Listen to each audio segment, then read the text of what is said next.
kind of like a team. Usually it's over. Thank you. It's, No. I can't believe they're a mile away going into the box. So, You know, this is Sarah Nelson. She's our federal court reporter. Oh, Getting meet you. a border pepping Meet you. with a great jacket. It's like Yeah. ready for fall. And I'm Flawless ready spot. too. It's actually much cooler than you would expect, too. I would expect it. Okay.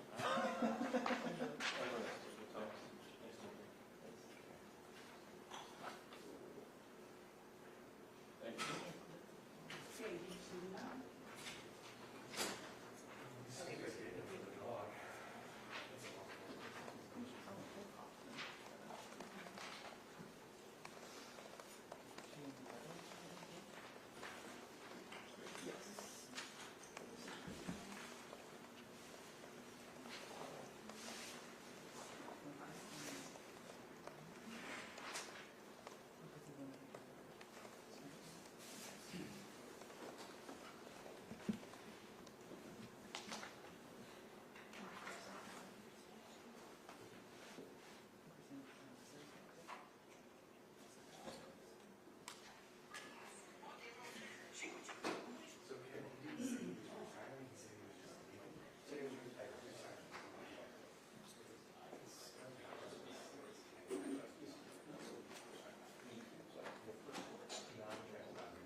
This afternoon, a Hennepin County grand jury returned an indictment against Vance Boelter on the following 8 charges. I will list them in chronological order by crime scene. Attempted first-degree murder of John Hoffman. Attempted first-degree murder of Yvette Hoffman. Attempted first-degree murder of Hope Hoffman. Attempted first-degree murder of Kristen Bonner. First-degree premeditated murder of Mark Hortman. First-degree premeditated murder of Melissa Hortman. Felony cruelty to an animal for Gilbert Hortman. And impersonating a police officer with one aggravating factor, which is driving a police car or a car that looked like a police car. Before I talk about the charges, I want to take a moment to discuss the process that led us to this indictment today. These crimes were carried out on Saturday, June 14th. Our office filed criminal charges in a sealed complaint that same day, providing law enforcement the legal authority to arrest Boelter anywhere in the country. Police reports had not even been drafted and submitted yet, but time was of the essence. We worked with law enforcement to write the complaint with information they had worked to gather in very little time. After law enforcement arrested Boelter on our charges Sunday, they brought him to jail in downtown Minneapolis. He was scheduled to appear in Hennepin County District Court on our charges the next day, Monday. The federal government then took Boelter into their custody, where he remains today. This is one of the most complex investigations in the history of this state. As you have all heard, there were many law enforcement agencies that came together to capture Boelter. I want to recognize the BCA for their investigation, which has been and continues to be extremely thorough. We have received hundreds of videos and thousands of pages of reports over a period of weeks. Our team carefully reviewed the file and put together the evidence to present to the grand jury. I want to talk briefly about some of the evidence our office has received that we believe supports these charges.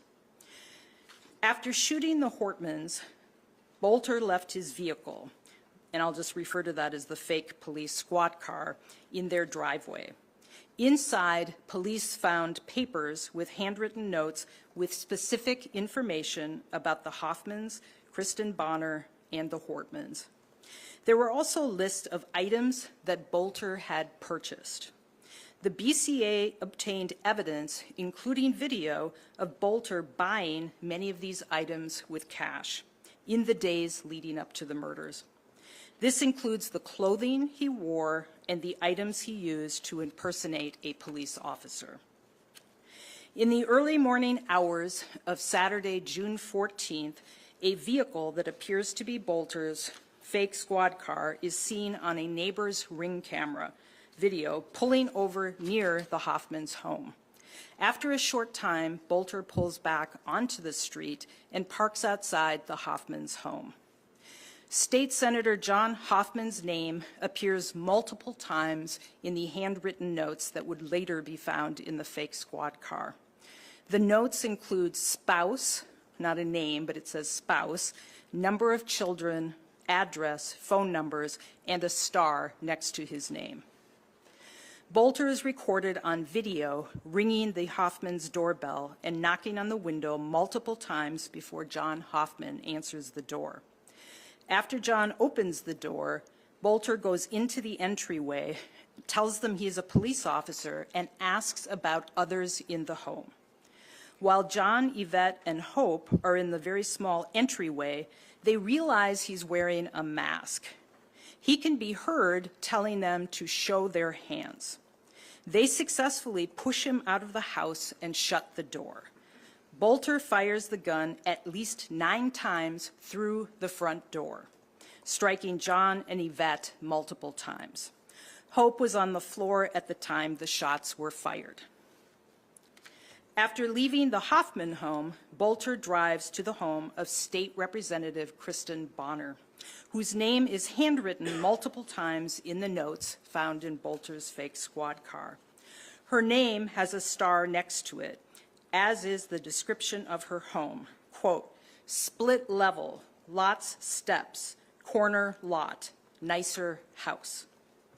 Video from Bonner's Ring security camera shows Boelter wearing the mask and clothing identical to what he was wearing at the Hoffmans and matching what he wore when at the Hortman home.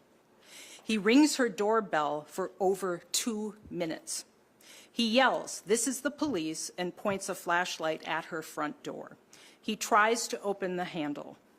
Bonner was not home. In Minnesota, attempted murder is defined as intending to cause the death of a person and taking a substantial step toward that goal beyond mere preparation. It does not matter that the act could not be completed here. In other words, the fact that Bonner wasn't home at all is not a barrier to proving this charge.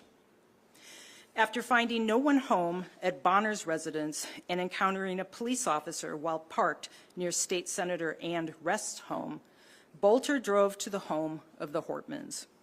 Former House Speaker Melissa's name, Hortman's name, appears multiple times in Boelter's handwritten notes. She has a star next to her name. When Mark Hortman answers the door, Boelter stands in the doorway.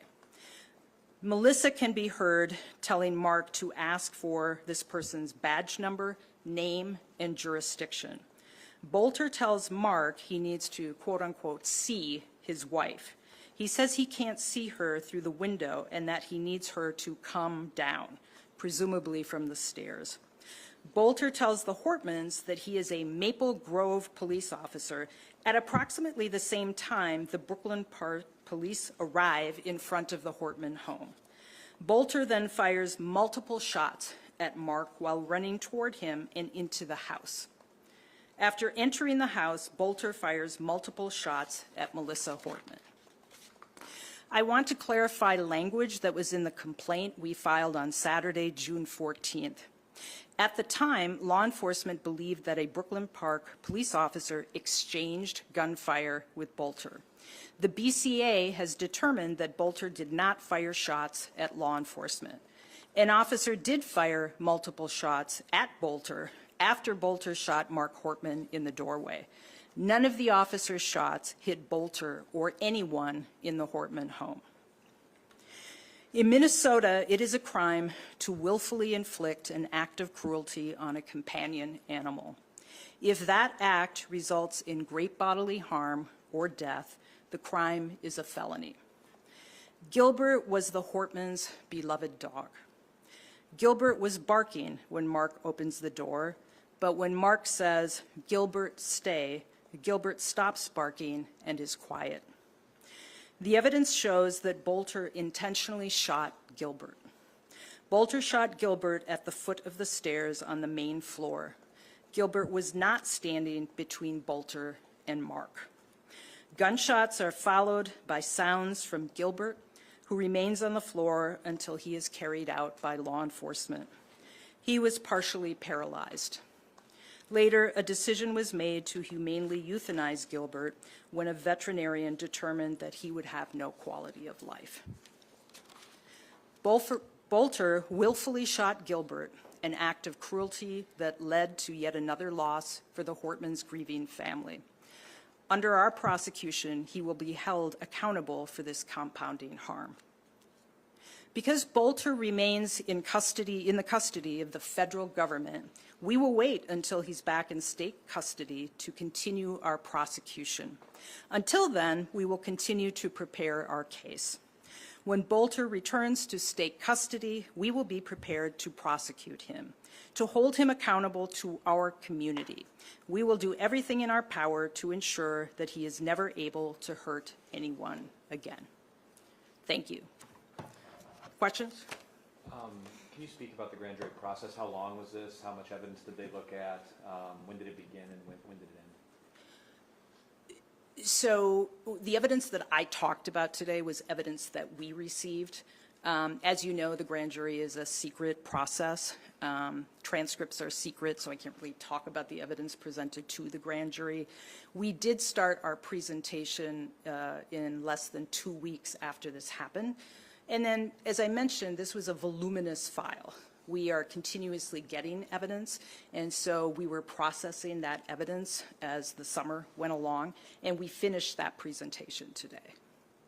Yes? Mary, considering his federal case is moving forward first, will he be arraigned on these charges? Will he appear in state court at any juncture in the near future? So the question is, since the case is going forward on the federal charges, will Boelter appear here in state court and make his first appearance, essentially? The answer is probably not. We can make a request of the federal government to give him back to us for that purpose. Our guess is that they will keep him until they are done with their process. So he has not made a court appearance here in district court and probably won't until the federal government is finished with their case. To follow up on that, if he is convicted on these federal charges, and will he remain in federal custody at that point? Could he be transferred to state custody after that? Yes, absolutely. And the question was, if he's convicted on the federal counts, could he come back here in state court for prosecution? And the answer is yes. This is a two-part question. Mr. Boelter has been making a lot of public statements to media in various organizations. They all appear to be coming from the federal jail where he's being held. Does that become evidence in your prosecution of him? And also, what do you make of the fact that he is trying to craft explanations for his crime in such a public way?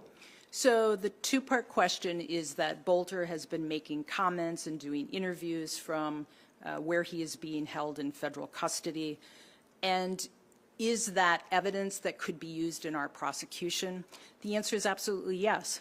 Anytime a person voluntarily makes a statement, we as prosecutors, and this goes for federal prosecutors as well, can certainly use that information if we feel it's relevant to our prosecution. So, nobody is making him make a statement. He's doing that voluntarily. And so we can use that should we feel it's appropriate. Do you allow any credence to the things that he's espousing, things like he was making a citizen's arrest, or that this kind of goes back to the FBI letter as well. I just wonder, are these things that your office is taking seriously in terms of pursuing, or maybe the investigators are taking seriously in terms of pursuing whether he's being forthright? So the question is, and I haven't listened to these interviews, but apparently he's making claims about conducting a citizen's arrest. Do we give any credence to that? No, we do not. And that is one of the reasons I talked a little bit about the evidence that we have received, including when you look back at the Hoffman attack. All three Hoffmans tried to did successfully push him out of the door. The door was shut. He shot through that door 9 times, hitting both John and Yvette Hoffman. Yes. Was there any consideration for charging him for also pulling up to Senator Ann West's home, even though he didn't actually get out of the car and go to her door? He seemed like he was attempting to try to do the same thing. Yes. The question is, was there any consideration to asking the grand jury to indict for charges on his conduct at Senator Ann West's home? We put a great deal of thought into all of these charges and any potential charges. As I said, you have to take a substantial step toward committing the act. We felt the fact that he got out of the car and walked up to Representative Bonner's door, rang the doorbell for over 2 minutes, was yelling, "This is police," and tried to open the door was a substantial step forward.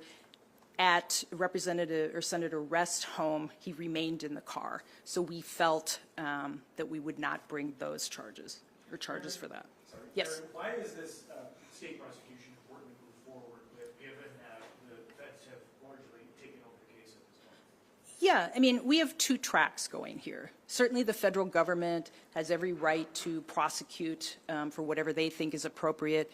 In state court, we are focusing on this prosecution.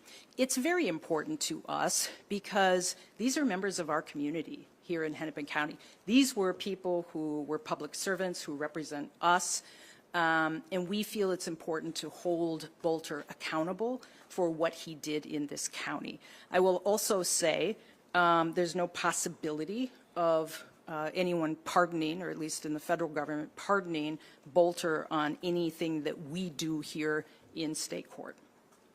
Any sense of a timeline Okay. moving forward? I know it will be after the federal case, but anything more specific than that as far as when your case will kind of start to? So the question is, do we have any sense of timeline to start our case? And the answer is no. We will monitor the federal case, and when he's available to us, we will proceed. To follow up on what you just said, do you think that there's a substantial chance that President Trump could pardon Boelter on these federal charges? The question is, do we think that there's a substantial chance that Trump could pardon Boelter on these charges? I have no idea. We have no idea. We're not focused on that. We are focused on bringing accountability and justice to the people of Hennepin County and focusing on making sure that it sticks. Mary? Yes. It's been hard to find a coherent motive in this case, and I'm wondering, having reviewed all the evidence, do you have a sense of what the motive in this crime may have been? So the question is about what Boelter's motive might have been.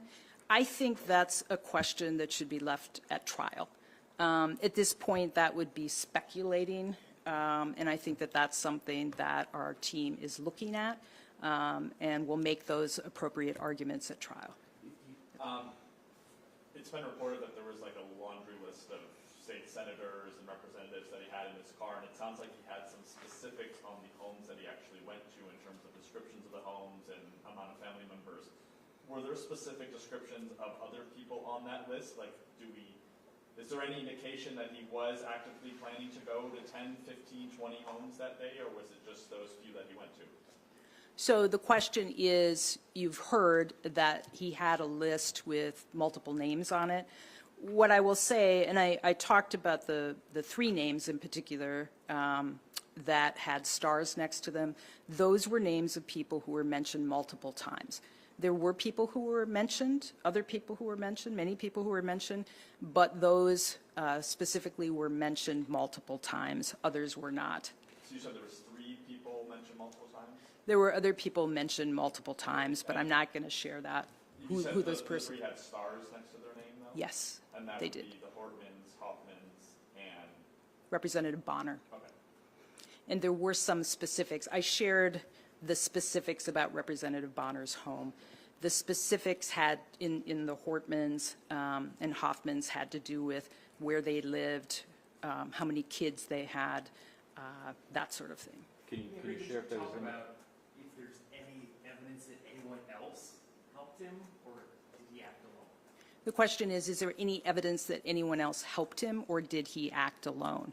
This is why the BCA investigation is ongoing right now, but we see no indication that he received assistance at the time he committed these crimes. Last question here. Just specifically about this notion of stars around names, I know you can't name them, but were there other people that had that indicator by them? I think just leaning towards, again, were there other specific targets that he did not get to that night? Well, I will say there were other specific names with stars on them. I can't get into his mind. We're not going to speculate on what his plans were that night. Thank you.